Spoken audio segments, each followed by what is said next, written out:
Hi friends, good afternoon. ఈరోజు పిల్లలకైతే lunch box ready చేస్తున్నా. ఈరోజు లంచ్ బాక్స్కి అంటే కాలీఫ్లవర్ బాయిల్ చేసిన. ఇక్కడ కొంచెం సాల్ట్, కొంచెం పసుపు వేసి బాయిల్ చేసిన అనమాట. బాయిల్ చేసుకొని కొంచెం ఆయిల్ వేసుకొని దీన్ని ఫ్రై చేసుకోవాలి. మనకి అంటే పచ్చి స్మెల్ అయినా టేస్ట్ బాగొస్తుంది అనమాట. ఇట్లా ఆయిల్ కొంచెం ఫ్రై చేసుకుంటే అందుకే ఇక్కడ ఫ్రై చేసుకున్న తర్వాత కొన్ని ఆనియన్, ఒక ఆలు కూడా వేసేస్తున్నా. ఆలు వేస్తే పిల్లలు కంపల్సరీ కాలీఫ్లవర్ తింటారు. లేకుంటే కాలీఫ్లవర్ కొంతమంది పిల్లలు తినారనమాట. అందుకే నేనైతే ఆలు వేసిన. ఇంట్లో 2 ఆలు కట్ చేసి ఆనియన్తో సహా ఆయిల్లోనే ఫ్రై చేస్తున్నా. ఆయిల్లో ఫ్రై చేస్తే మన పచ్చి స్మెల్ పోయి తొందరగా ఫ్రై అయిపోతాయి ఆలు.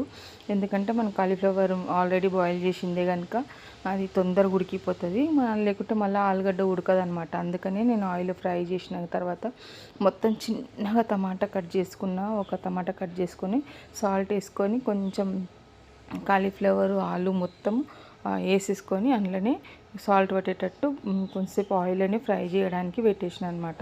ఇప్పుడు ఇవన్నీ కలిపిన తర్వాత కాలీఫ్లవర్ వేసేసుకున్నాను నేను దాంట్లో. చూడండి, ఇప్పుడు సాల్ట్ అంతా మనం ఫస్ట్ వేసేసుకున్నాం. దానికి మనకు టేస్ట్కి తగ్గంత సాల్ట్ వేసేసుకున్నాం కనుక ఇప్పుడు ఆలుకు ఇంకా కాలీఫ్లవర్కి టమాటాకైనా కానీ మంచిగా పట్టుకుంటుంది. ఆయిల్ వేసినప్పుడే, మనం తర్వాత వేస్తే కాలీఫ్లవర్కి పట్టదనమాట. అందుకనే ఇక్కడైతే నేను రెడ్ చిల్లీ పౌడర్ వేస్తున్నా, కాశ్మీరీ రెడ్ చిల్లీ కలర్ కోసమని. జీరా పౌడర్, కొంచెం ధనియా పౌడర్, కొంచెం మా ఇంట్లో కొట్టించిన కారం పొడి వేస్తున్నా టేస్ట్కి తగ్గంత.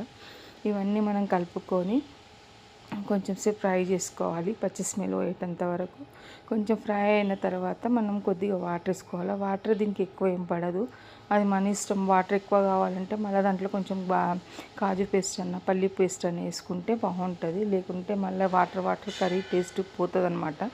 ఇక్కడైతే నేను కొంచెం వాటర్ వేసుకున్నా. చూడండి, కొంచెం అంటే కొంచెం వేసుకున్నా. ఒక చిన్న గ్లాస్తో అనమాట వాటర్ వేసుకొని కొంచెంసేపు బాయిల్ చేసుకొని మూత పెట్టుకోవాలి. మనం దీనికి మూత పెట్టుకున్న తర్వాత మొత్తం వాటర్ ఎగ్గుకుంటుంది అనమాట. ఆలు అయినా మళ్ళీ కొంచెం మనం మధ్యలో చూసుకోవాలి, కొంచెం ఆలు ఉడికిందా లేదని. చూడండి, కలర్ఫుల్ ఎంత టేస్ట్ అనిపిస్తుంది అంటే అంత బాగుంది. ఇంక ఇక్కడ పిల్లలకు ఇంకా లంచ్ బాక్స్ రెడీ చేస్తున్నాను చెప్పాను కదా.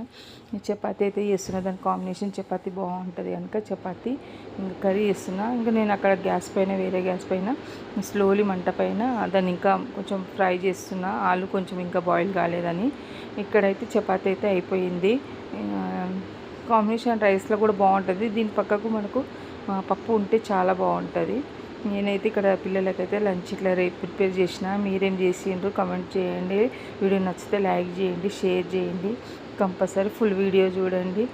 ఎలా ఉంది కామెంట్ చేయండి. ఓకేనా? Bye friends.